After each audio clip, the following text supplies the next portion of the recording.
નમસ્કાર, હું છું રાજુ કરપડા. હાલ જે ખેડૂતો માટે માઠા સમાચાર મળ્યા છે એ છે જે પાયાનું ખાતર છે એ 10-26-26 હોય, NPK ગ્રેડનું 12-32-16 હોય કે APS ખાતર હોય. આ તમામ જે ખાતરોની અંદર ભાવ વધારો લાવવામાં આવ્યો છે. સરકાર દ્વારા કોઓપરેટિવ કંપનીઓ જે ખરેખર ફર્ટિલાઇઝર ઉત્પન્ન કરે છે, આમ તો 50% ફર્ટિલાઇઝર આપણે બહારથી આયાત કરીએ છીએ, 50% ફર્ટિલાઇઝર કોઓપરેટિવ કંપનીઓ અને ખાનગી કંપનીઓ ઉત્પન્ન કરે છે.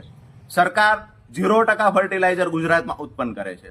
કોઓપરેટિવ કંપનીઓને વારંવાર સબસિડીના બહાને સરકાર હમણાં 3300 કરોડ રૂપિયા વધાર્યા, 2 વર્ષ પહેલા પણ એક મોટી રકમ વધારવામાં આવેલી. વારંવાર સરકાર કોઓપરેટિવ કંપનીઓને સબસિડીના બહાના હેઠળ રકમો વધારી દે છે. ખેડૂતોએ ક્યારેય વિરોધ નથી કર્યો, અહીંયા ખેડૂત આગેવાનોએ પણ વિરોધ નથી કર્યો. મહત્વની વાત એ છે કે સરકારની કૃષિ વિરોધી નીતિ, ખેડૂત વિરોધી નીતિ અહીંયા સતી થાય છે કે ખેડૂતોને જ્યારે પાયાનું ખાતર જરૂર છે ત્યારે ખેડૂતોને પૂરતું ખાતર મળતું નથી. ખેડૂતોને જ્યારે ખાતરની લાઈનો લગાવવામાં આવે છે, વારંવાર ફરિયાદો કરવામાં આવે છે, લાઈનો ખેડૂતોની હોય, સરકારને દેખાતી નથી.